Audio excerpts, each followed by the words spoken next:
यहाँ पर कहा जा रहा है क्या, रिक्त स्थानों की पूर्ति करे, है ना। ये क्वेश्चन नंबर प्रथम में दिया गया है।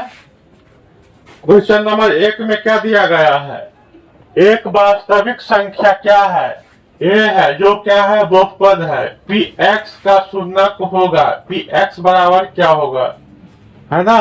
कह रहा है कि एक संख्या है, बहुपद है, जो क्या है, वास्तविक संख्या क्या है, कौन है, ये क्या है, वास्तविक संख्या। तो इसका शून्यक क्या होगा। बहुपद का मतलब क्या होता है, बहुपद का मतलब होता है उसमें चर भी रहेगा, अचर पद। इसमें सिर्फ हमें दे दिया है क्या, अचर पद। वास्तविक संख्या कहने का मतलब सिर्फ हमको क्या दे दिया है, अचर पद। जैसे कोई भी बहुपद का निर्माण करते हैं ना हम, जैसे x square plus b x plus c, ये सब नहीं दिया गया है, सिर्फ क्या दिया है, सी। इसका कहना सो है, मान की वास्तविक संख्या अचर पद सिंगल दे दिया है, तो वहां शून्य का मान क्या हो जाएगा, सी का पावर क्या है, कुछ नहीं है, एक्स है वहां पर। अगर एक्स किसी के साथ एक्स रहता तब ना हम शून्य का मान समझ लेते, लेकिन यहाँ पर मान चले ये सब नहीं है, सिर्फ कह रहा है कि ए है, वास्तविक संख्या क्या है, ए है। तो ए पर कोई पावर एक्स है, एक्स के गुणज में, ए का गुणज में है एक्स, नहीं है ना। इसका मतलब होगा इसका शून्य का मान क्या होगा, 0, है ना। क्या आएगा, 0, क्योंकि एक्स रहता तब न समझते कि इसका कितना शून्य का मान निकलेगा, नहीं। जैसे हम समझते हैं कि एक्स का पावर 1 रहता है तो शून्य का मान 1 निकलेगा। अगर एक्स के पावर 2 रहेगा तो शून्य का मान क्या को निकलेगा, 2 को। अगर एक्स का पावर 3 रहेगा तो शून्य का मान क्या निकलेगा, 3 को। लेकिन यहाँ पर एक्स है, नहीं है, एक्स कह रहा है एक्स गुने ए नहीं है, इसका मतलब है कि शून्य का मान यहाँ पर क्या हो जाएगा, 0, क्या भरेगा, 0। अब सवाल नंबर चलेंगे कितना में, 2 में। तो सवाल नंबर 2 में क्या कहा जा रहा है, सवाल नंबर 2 में कहा जा रहा है 2x square minus 3x minus 5 का एक शून्यक है। तो अब शून्यक निकालना है, इनमें क्या वो शून्यक निकलेगा, कम से कम 2, क्योंकि पावर कितना है, पूरा बड़ा पावर एक्स स्क्वायर, इसलिए इसका द्विघात बहुपद हुआ, इसका शून्य क्या को निकलेगा, 2। तुमको कहा है एगो निकालने, कोई भी एगो शून्य तुम निकाल के उसको यहाँ पर क्या करेंगे, हम भरेंगे। तो चलो हम शून्य निकालेंगे, इसका शून्य निकालेंगे तो क्या हो जाएगा, जैसे हम शून्य निकालते हैं ना, तो इसका अभाज्य गुणनखंड द्वारा निकालेंगे ना शून्य। तो यहाँ पर मान के चलो, यहाँ पर, हाँ यहाँ पर हम 2x square minus 3x minus 5, इसका पहले दूसरे यहाँ पर इसमें गुना कर देते थे, कितना हो जाएगा, 10। तो हो जाएगा क्या, यहाँ पर 2x स्क्वायर 5 दूना कितना होता है, 10, 5 दूना 10, यहाँ पर 5 प्लस 2x माइनस कितना 5 हम लिख सकते हैं ना। इसमें कॉमन चीज क्या लेंगे, यहाँ पर सिर्फ x से कॉमन होगा ना, तो x क्या होगा, x कॉमन होगा, तो x कॉमन लेंगे तो कितना होगा, 2x माइनस कितना 5। यहाँ पर कुछ नहीं कॉमन, तो 1 लेंगे ना, तो 2x माइनस कितना हो जाएगा, 5। अब क्या हो जाएगा, अब 2x माइनस प्लस बराबर 0, 2x प्लस 5 बराबर 0। तो 5 को इधर ले जाएंगे तो क्या होगा, माइनस 5 बटा कितना हो जाएगा, 2, है ना।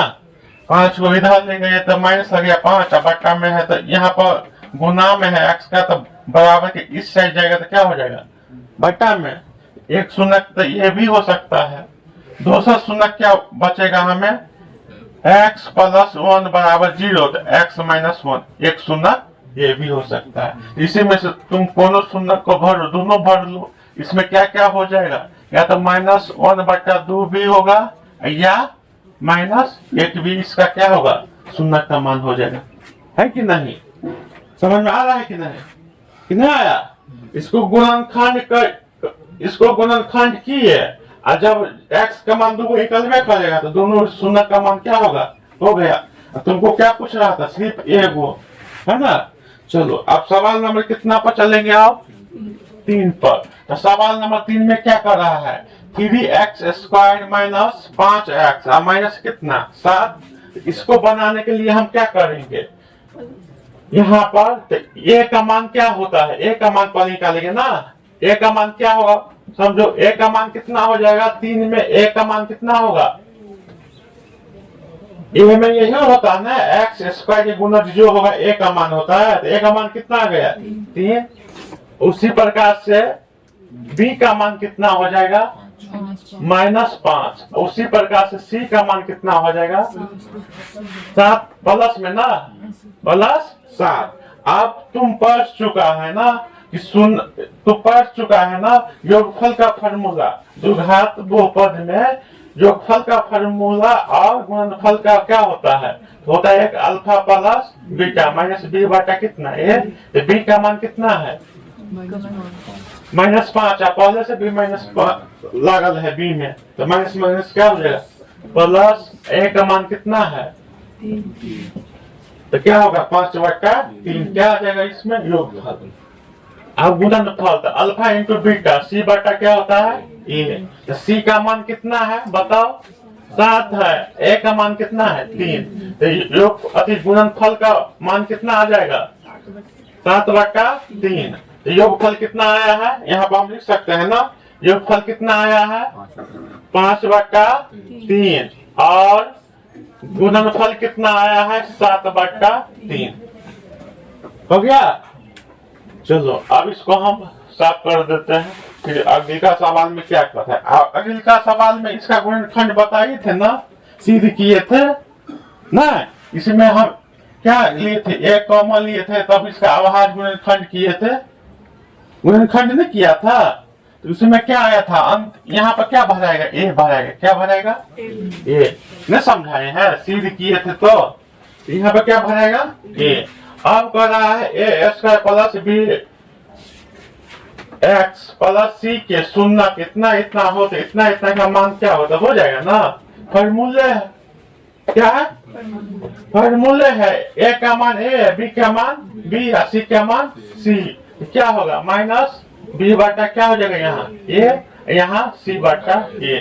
फॉर्मूले हो गया। लेकिन तुमको सवाल में एग्जाम में तुमको इस पर देखना है, कभी अल्टरनेट कर देता है, यहाँ पर लिख देगा बी, यहाँ पर लेगा, तब यहाँ पर ए का मान हो जाएगा बी का मान क्या हो जाएगा ये। समझ में आ रहा है ना, इसको देखेंगे। अगर सब कुछ है ए बी सी है तो ठीक है, फॉर्मूले हो जाएगा आंसर। अगर अल्टरनेट रहेगा तो अल्टरनेट हो जाएगा।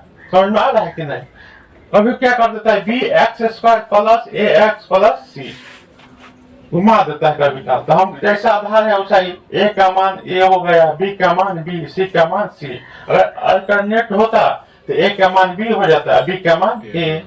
समझ में आ रहा है ना। चलो अब हम यहाँ पर दिक्कत नहीं होना चाहिए, पूरा का पूरा फॉर्मूले उतर गया है ना जो हम याद किए थे। अब सवाल नंबर कितना में चलेंगे हम, 6 में। हाँ कितना में 6 में। तो सवाल नंबर 6 में क्या कहा जा रहा है, यदि इतना इतना अल्फा बीटा गामा बहुपद ax³ plus bx² plus cx plus d के शून्य हो तो alpha into beta plus beta into gamma plus alpha into gamma का क्या होगा, फॉर्मूला क्या होता है।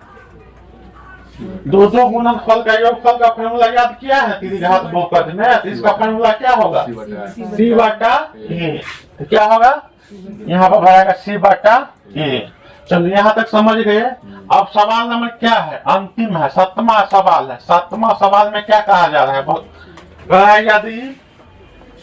यदि अल्फा बीटा गामा बहुपद x³ minus 7x² plus 5x plus 9 के शून्य हो तो अल्फा इंटू गामा, मतलब alpha into gamma, sorry alpha into beta, beta into gamma, gamma का क्या होगा इसका फॉर्मूला। यहाँ पर सब कुछ समझो आप। यहाँ पर ए का मान कितना हो जाएगा बताओ तो, ए का मान यहाँ पर ए का मान कितना हो जाएगा 1 हो जाएगा, क्योंकि एक्स क्यू के गुणज में यहाँ पर जो होगा वही ए का मान होगा। अब क्या है, बी एक्स स्क्वायर के गुणज में क्या होगा, बी का मान -7, सी का मान 5, डी का मान 9। अब हम क्या होता है, alpha into beta into gamma. तो alpha into beta into gamma का फॉर्मूला क्या होता है याद, -t/a। तो डी का मान कितना है 9, तो -9 लगा देंगे। ए का मान कितना है 1, तो 1 तो बराबर अल्फा इंटू बीटा और गामा का मान कितना होगा -9। तो यहाँ पर क्या भराएगा आप, -9 आंसर हो जाएगा। हो गया, आ गया ये समझ में। चलो